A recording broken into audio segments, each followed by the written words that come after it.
Good morning, everyone. Today we are going to start the next topic: effect of temperature on resistance.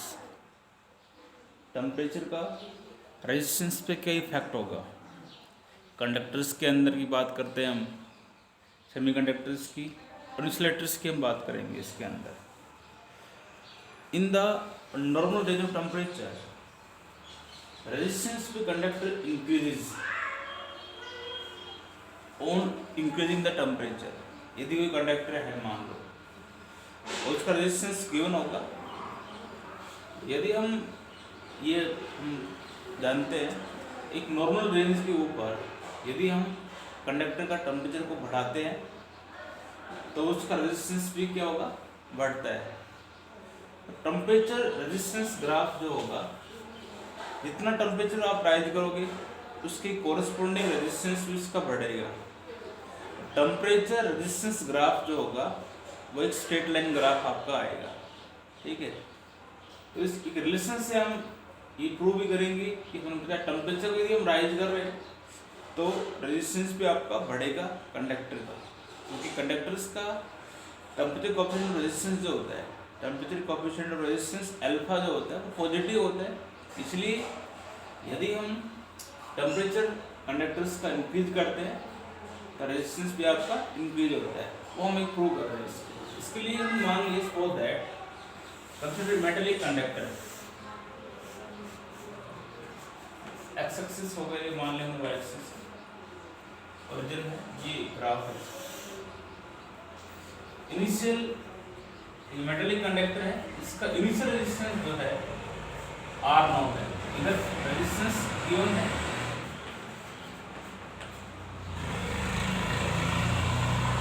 इधर आपका temperature है, इधर temperature दे रखा है. ठीक है, तो R naught be the initial resistance at temperature 0 degree centigrade. यहाँ टेम्परेचर हमने मान लिया T1 और यहाँ रेजिस्टेंस फॉर दैट क्या होगा आपका R0 है मान लिया. ठीक है, और थोड़ा टेम्परेचर राइज करते हो तो उस केस में टेम्परेचर मान लो आपका T2 है, तो रेजिस्टेंस यहाँ क्या हो जाएगा आपका R2. जितना हम टेम्परेचर हम राइज कर रहे हैं उसकी कोरस्पोंडिंग जो है आपका रेजिस्टेंस इंक्रीज हो रहा है. ठीक है, इसके लिए अभी लाइन लिख देता हूं मैं. Let us consider a metallic conductor,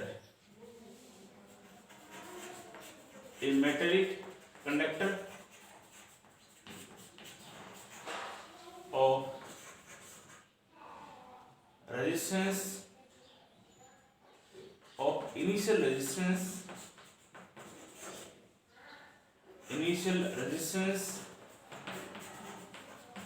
R naught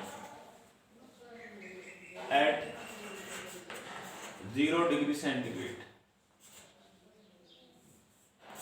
0 degree centigrade on increasing the temperature,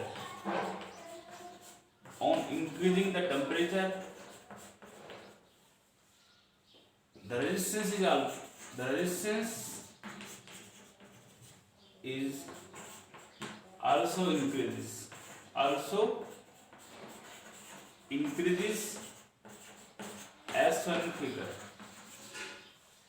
as shown in figure, जैसा कि डायग्राम में आपको दिखा रखा है. एक मेटेलिक कंडक्टर हमने लिया हुआ है, इसका इनिशियल रेजिस्टेंस जो है आपका R0 है. 0 डिग्री सेंटीग्रेड के ऊपर जितना टेम्परेचर को आप राइज करोगे उसकी कोरस्पोंडिंग रेजिस्टेंस आपका इंक्रीज होगा.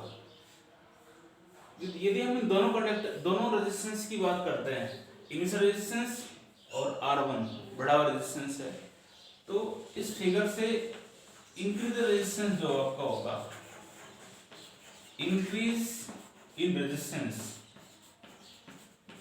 वो किसके इक्वल आएगा? पहले रेजिस्टेंस R0 0 डिग्री सेंटीग्रेड के ऊपर टेम्परेचर T1 हमने राइज किया, रेजिस्टेंस कितना हो गया R1। तो इन दोनों को यदि हम बात करते हैं तो रेजिस्टेंस कितना इंक्रीज होगा, R1 माइनस क्या हो जाएगा R0। इन दोनों की बात करके चलते हैं, इसका टेम्परेचर डिफरेंस कितना होगा, इसका रेजिस्टेंस कितना, टेम्परेचर कितना राइज हुआ T1 माइनस 0। तो T1 डिग्री सेंटीग्रेड जो है के ऊपर इनकी रेजिस्टेंस आपका ये होगा, और ये रेजिस्टेंस जो है which depends following factors. Resistance आपको जो बढ़ता है ना वो फॉलोइंग फैक्टर्स पर डिपेंड करता है, डिपेंड्स फॉलोइंग फैक्टर्स। एक तो डिपेंड करेगा इनकी रेजिस्टेंस जो है वो डिपेंड करेगा कि पहले उस कंडक्टर रेजिस्टेंस क्या था, वो तो किस पर डिपेंड करेगा, इस रेजिस्टेंस के ऊपर कितना टेम्परेचर आपने राइज किया। तो T1 किया था, T1 कर दो, ठीक है। और नेचर ऑफ मटेरियल डिपेंड करता है, nature of material, nature of material compare कर देते हैं इसको फ्रॉम अबव। इनको कंपेयर करते हो तो आपको ये आ जाएगा R1 minus R0 is proportional to the R0 and T1।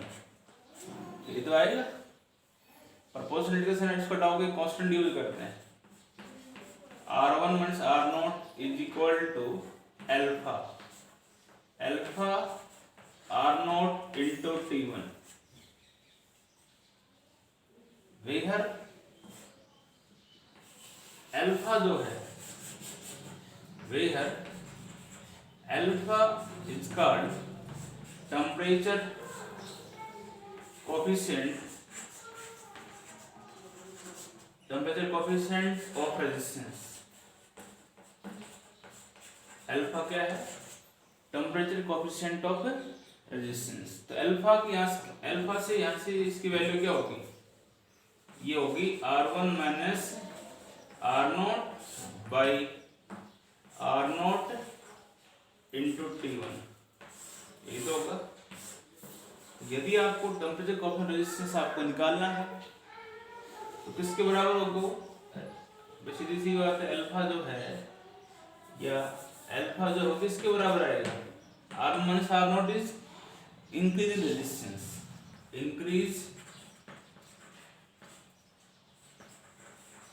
increase in resistance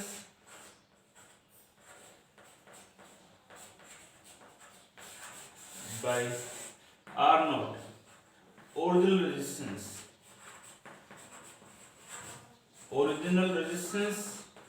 into rise in temperature। ये आपका टेम्परेचर कोएफिशिएंट रेजिस्टेंस के लिए आपको डिफाइन करना है। Temperature coefficient of resistance is defined as the ratio of the increase resistance to the product of original resistance into rise in temperature. हमने क्या कहा था ना, टेम्परेचर यदि आप राइज करते हो तो रेजिस्टेंस भी क्या होगा आपका, बढ़ेगा। क्यों, कंडक्टर्स की बात हो रही है, कंडक्टर्स की हमने ये बात की है, तो हम इसमें यही कहेंगे टेम्परेचर कोएफिशिएंट रेजिस्टेंस जो होता है कंडक्टर्स का पॉजिटिव होता है, तो ये पॉजिटिव होगा तो इनकी रेजिस्टेंस ये भी आपको पॉजिटिव होगा, बढ़ेगा ये। ठीक है, इसके लिए हमने ये किया, एक मेटेलिक कंडक्टर लिया, सपोज नाम डाल सकते हैं AB जो है एक मेटेलिक कंडक्टर हमने लिया हुआ है, इसका इनिशियल रेजिस्टेंस आपका R0 है eight 0 degree centigrade and T1 T2 भी द राइज इन टेम्परेचर, जितना टेम्परेचर राइज करोगे उसकी कॉरस्पॉन्डिंग रेजिस्टेंस आपका इंक्रीज होगा। तो रेजिस्टेंस जो इंक्रीज हो रहा है तो पहले इन दोनों की कंपेयर कर रहे हैं, इन दोनों कंपेयर करोगे तो R2 हो जाएगा, तो इनके रेजिस्टेंस क्या होगा, R2 माइनस R1। हमने दोनों को यूज किया, R0 और R1 को लिया हुआ है, सीधी सी बात है, इसका इंक्रीज रेजिस्टेंस होगा, इसमें से घटा दो। जो रेजिस्टेंस आपका इंक्रीज हो रहा है वो डिपेंड करता है इनिशियल रेजिस्टेंस क्या है, कितना टेम्परेचर आपने राइज किया, इन दोनों फैक्टर्स पर डिपेंड करेगा, और नेचर ऑफ मेटल के ऊपर भी डिपेंड करता है। कंपेयर करके यहाँ से टेम्परेचर कोएफिशिएंट रेजिस्टेंस आपका आ जाएगा। ठीक है, यूनिट निकाल लियो, टेम्परेचर कोएफिशिएंट रेजिस्टेंस के यूनिट पे रेजिस्टेंस, ये रेजिस्टेंस कट जाएगा, टेम्परेचर यूनिट क्या होती है सेंटीग्रेड, केल्विन इनवर्स आ जाएगा।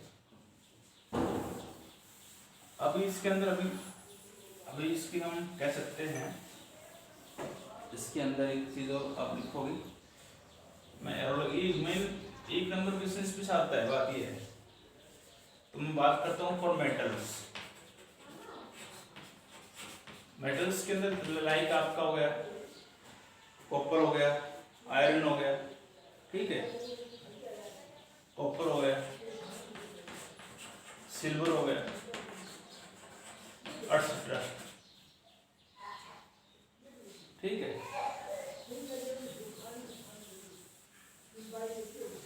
सिल्वर हो गया, कॉपर हो गया, एक्सेट्रा, इनका अल्फा जो होता है, the value of alpha, alpha का मतलब temperature coefficient of resistance, alpha is positive, alpha आपका क्या होता है, पॉजिटिव होता है, therefore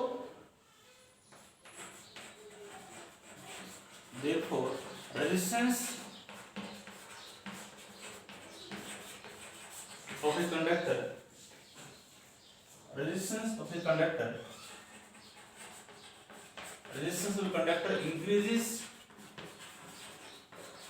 increases with rise of temperature, ठीक है। मेटल्स के केस में, मेटल यदि आपका कोई है, हमने एग्जांपल लिखा है, उसका अल्फा पॉजिटिव होता है, टेम्परेचर कोएफिशिएंट रेजिस्टेंस की वैल्यू पॉजिटिव होती है, इसलिए यदि हम कंडक्टर्स का टेम्परेचर को हम बढ़ाएंगे तो इसका रेजिस्टेंस भी जो है वो आपका बढ़ेगा, ठीक है। अब बात आती है इंसुलेटर्स की और सेमीकंडक्टर्स की। For insulators and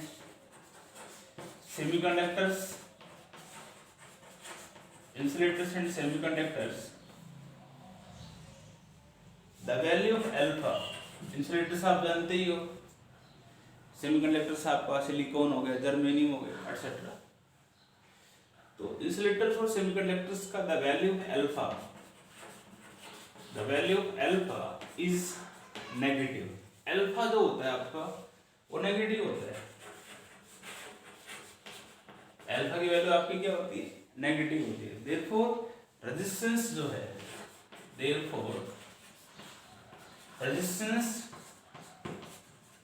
resistance decreases,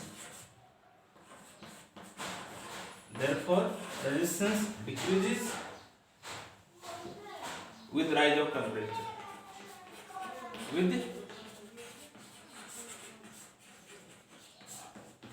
rise of temperature. यदि हम टेम्परेचर को राइज करते हैं तो आपका रेजिस्टेंस कम होगा, दोनों के अंदर, इंसुलेटर्स के अंदर और सेमीकंडक्टर्स के अंदर, ठीक है।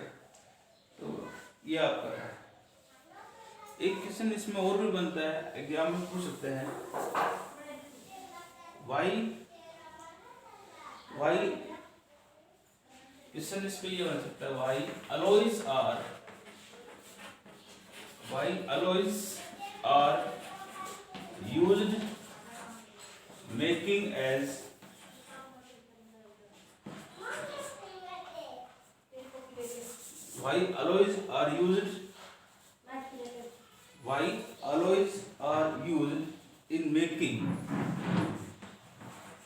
in making standard resistance coil,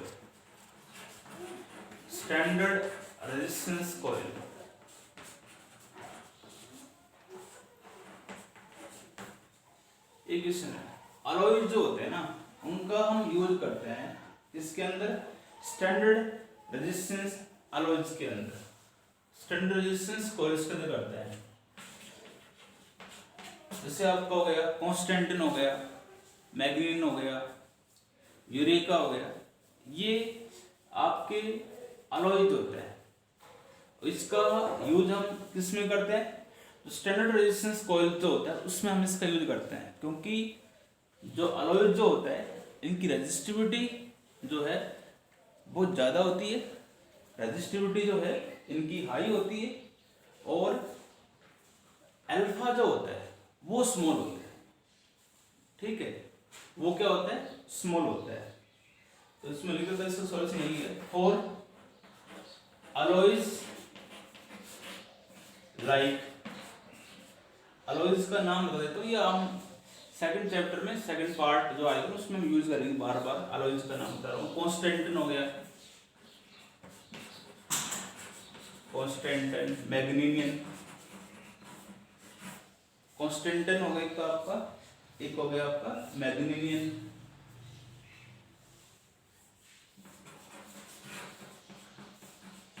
eureka. ठीक है,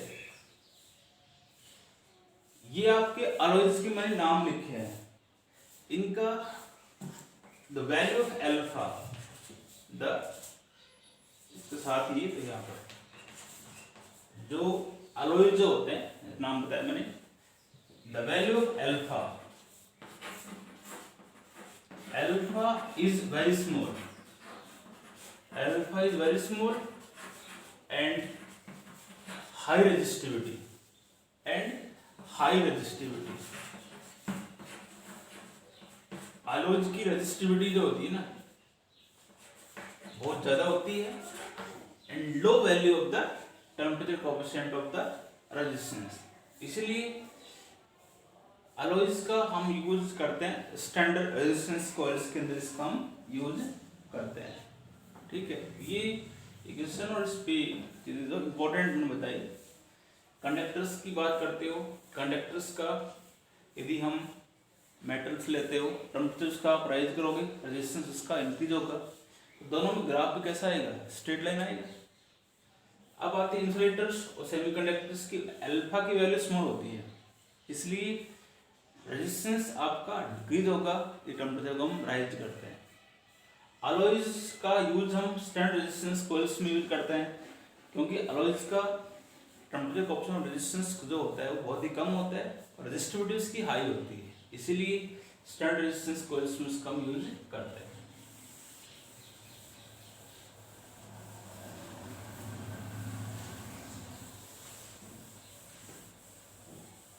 छोटा क्वेश्चन इसके ऊपर बोर्ड में आपका आता है। ठीक है, नेक्स्ट है variation of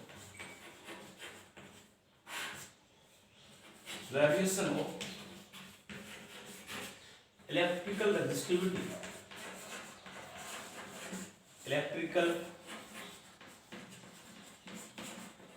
variation of electrical resistivity of temperature, variation of electrical resistivity with temperature,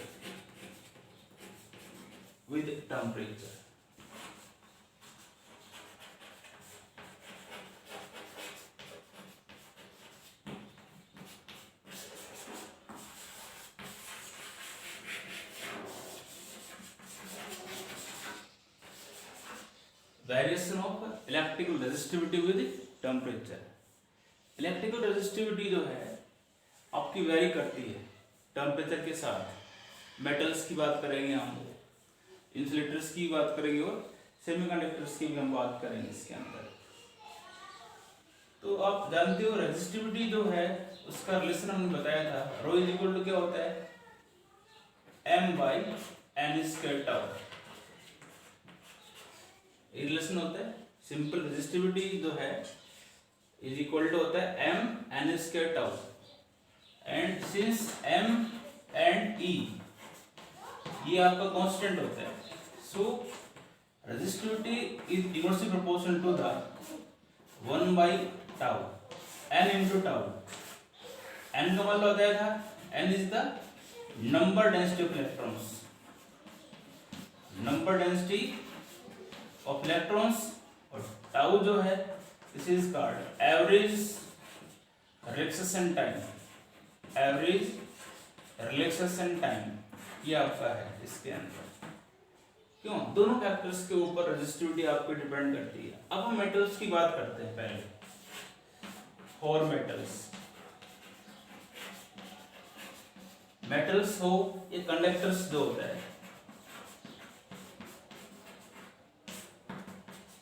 metals की बात करते हो और कंडक्टर्स की यदि आप बात करते हो, इस केस में आपका क्या होगा, जैसे कोई कंडक्टर है, मान लो कोई मेटल है, उसका टेम्परेचर को हम राइज करते हैं, टेम्परेचर राइज करते हैं तो नंबर डेंसिटी जो है उस पर कोई इफेक्ट नहीं होता, नंबर डेंसिटी इलेक्ट्रॉन्स पर इफेक्ट नहीं होता, बट जो उसके जो एम्पलीट्यूड जो होगा, एम्पलीट्यूड ऑफ आयंस और वो आपका बढ़ेगा, increase the amplitude of ions, और जो उनकी स्पीड जो है, इलेक्ट्रॉन्स जो है, आयंस जो है, उसकी स्पीड भी क्या होगी आपकी, बढ़ेगी, स्पीड से क्या होगी आपकी, बढ़ेगी, ठीक है।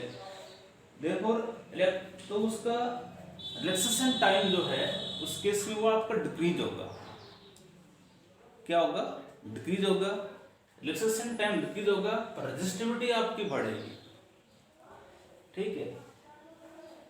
एन जो है does not depend upon temperature, number density के ऊपर कोई इफेक्ट, मेटल्स की बात हो रही है, मेटल्स के ऊपर कह सकते हो the value of n does not effect, the value of n does not change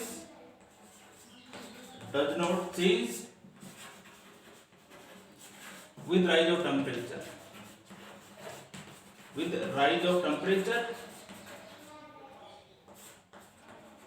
and relaxation time decreases, ये आपका कम होता है। Therefore,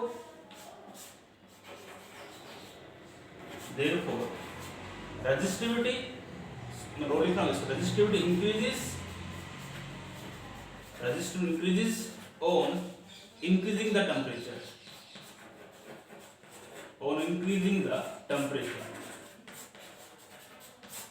टेम्परेचर को बढ़ाएंगे तो कंडक्टर्स के जो आयंस जो है वो आपके बढ़ सकते हैं, उसका एम्पलीट्यूड बढ़ सकता है, और उनकी स्पीड जो है वो भी एक हाई स्पीड से आपके मूव करते हैं। तो उस केस में हम यही कह सकते हैं कि रेजिस्टिविटी आपकी बढ़ेगी यदि हम टेम्परेचर को क्या करते हैं, बढ़ाते हैं। तो टेम्परेचर रेजिस्टेंस ग्राफ भी ड्रा करना चाहते हो मेटल्स के केस के अंदर तो ऐसे आता है, ठीक, इधर टेम्परेचर T और इधर रेजिस्टिविटी, वाई एक्सिस हो गया रेजिस्टिविटी रो, ये ग्राफ आपका आता है, resistivity temperature graph for conductors metals, ठीक है, ये आपका होगा। इस केस में मेटल्स के अंदर ये बताया एन पे कोई इफेक्ट नहीं होगा, नंबर डेंसिटी पे कोई इफेक्ट नहीं होता है, टेम्परेचर को राइज करते हैं तो मेटल्स के अंदर टेम्परेचर कम कर लो बढ़ा लो कोई इफेक्ट नहीं होगा, रिलैक्सेशन टाइम डिक्रीज होगा, और एम्पलीट्यूड्स जो है आयंस तो वो बढ़ेगा, जिसके कारण रेजिस्टिविटी बढ़ेगी, टेम्परेचर को हम क्या करते हैं, राइज हम करते हैं। अब बात आती है सेकंड, इसके अंदर सेमीकंडक्टर्स की हम बात करते हैं। फोर सेमीकंडक्टर्स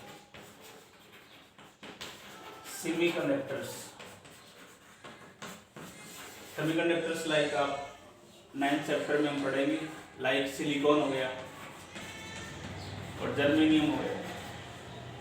इनका इसके अंदर यदि हम सेमीकंडक्टर्स के अंदर टेम्परेचर को हम राइज करते हैं ना, टेम्परेचर को हम यदि राइज करते हैं तो उस केस के अंदर नंबर डेंसिटी इलेक्ट्रॉन्स की जो है वो आपकी बढ़ती है, नंबर डेंसिटी इलेक्ट्रॉन्स क्या होगा आपका, बढ़ेगा, इलेक्ट्रॉन्स जैसे टेम्परेचर हम बढ़ाएंगे n बढ़ेगा, बट रिलैक्सेशन टाइम जो है वो आपका डिक्रीज होगा,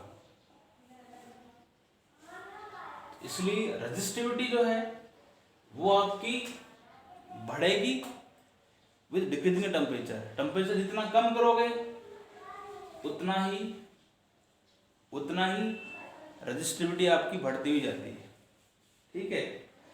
तो इसके अंदर आप कह सकते हो फॉर इंक्रीजिंग टेम्परेचर,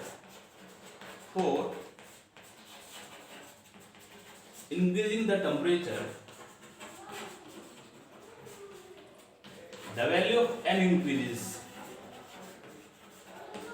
n जो है ना, नंबर डेंसिटी ऑफ इलेक्ट्रॉन्स जो है वो आपके बढ़ेगी, नंबर ऑफ इलेक्ट्रॉन्स क्या होंगे आपकी, बढ़ेंगी, बट रिलैक्सेशन टाइम टाउ जो है ये आपका डिक्रीज होगा, ये क्या होगा आपका, डिक्रीज होगा, ठीक है। और रेजिस्टिविटी की बात करते हो, देयरफॉर रेजिस्टिविटी डिक्रीजेस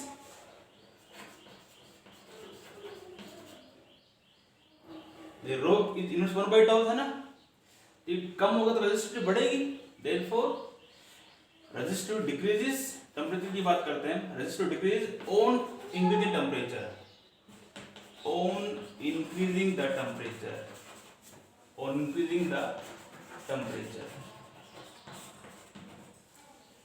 सेमीकंडक्टर्स के अंदर यदि हम रेजिस्टिविटी आपकी कम होगी, यदि टेम्परेचर को हम क्या करते हैं, राइज करते हैं, इसको बढ़ाते हैं, ठीक है। तो उस केस में ग्राफ जो आएगा, इस केस में ग्राफ ऐसा आएगा, इधर टेम्परेचर, इधर मैंने ले लिया रेजिस्टिविटी, ग्राफ ही ऐसा आएगा, ऐसे ग्राफ आएगा।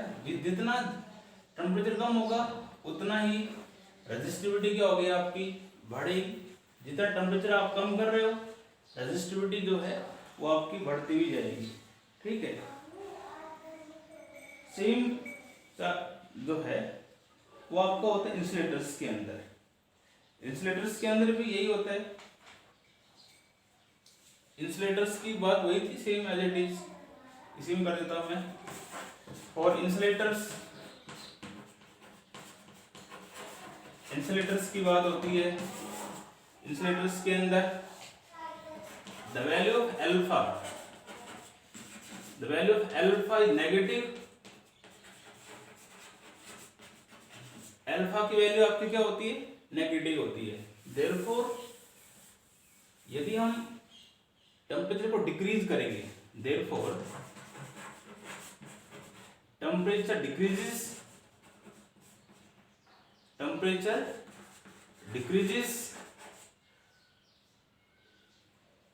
देन टेम्परेचर को डिक्रीज करते हैं, द रेजिस्टिविटी इंक्रीजेस, देन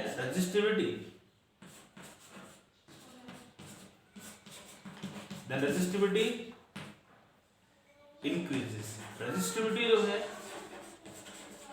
उस केस में आपकी बढ़ेगी, ठीक है। ये आपके इंपॉर्टेंट थे टॉपिक्स, इनमें से पूछ सकता है आपका इलेक्ट्रिकल रेजिस्टिविटी आपकी कैसी वेरी करती है in case of semiconductors, insulators and और जिसके अंदर मेटल्स, ठीक है। बाकी टॉपिक इसके हम कल करते हैं। थैंक्स।